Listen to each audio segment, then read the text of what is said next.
Idris Youssouf Boy, a former minister and former chief of staff to the President of the Republic of Chad, Mahamat Idris Deby, was found guilty of passive corruption on Friday, May 9, 2025. He was sentenced to 5 years in prison and fined 1 million CFA francs. It's not the first time Idris Boy has been accused of embezzlement, corruption, and the like. At the start of the transition, when he was in office, he was accused of embezzling several hundred billions from the Chadian hydrocarbon company, but there was no follow-up. The president of the transition, Mahamat Idris Deby, himself told the public that he had forgiven Mr. Idris Boy. It is as if we are talking about our own money, even if the state's conception of power in Chad is a patrimonial one, which the community has won through the sacrifice of blood since 1990 with the arrival of President Deby Itno. The former minister and chief of staff to the president is alleged to have received 11.9 billion CFA francs from the businessman Aboud Hachim Bouda in order to secure government contracts.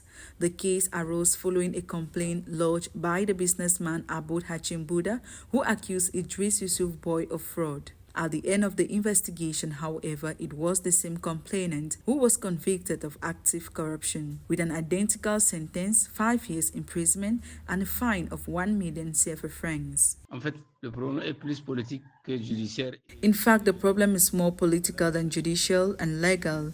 That's the situation. Idris Boy has a very close ties with the president. Before he was president, during the lifetime of President Idris Deby, they were very close in the family, and so now the regime is sacrificing people close to it in order to save the credibility and image of the government. Et donc maintenant, le régime sacrifie les proches pour pouvoir sauver la crédibilité et l'image du pouvoir. As far as the defense is concerned, the lawyers of the former chief of staff quickly reacted by announcing their intention to appeal. They condemned what they considered to be a harsh and flawed decision. Idris Youssouf Boy had already been sacked and imprisoned by the Chadian president for embezzlement in 2022. Mahamat Idris Deby did not hesitate to warn him publicly against a repeat offense in his autobiography, De Bedouin à Président, published in 2024.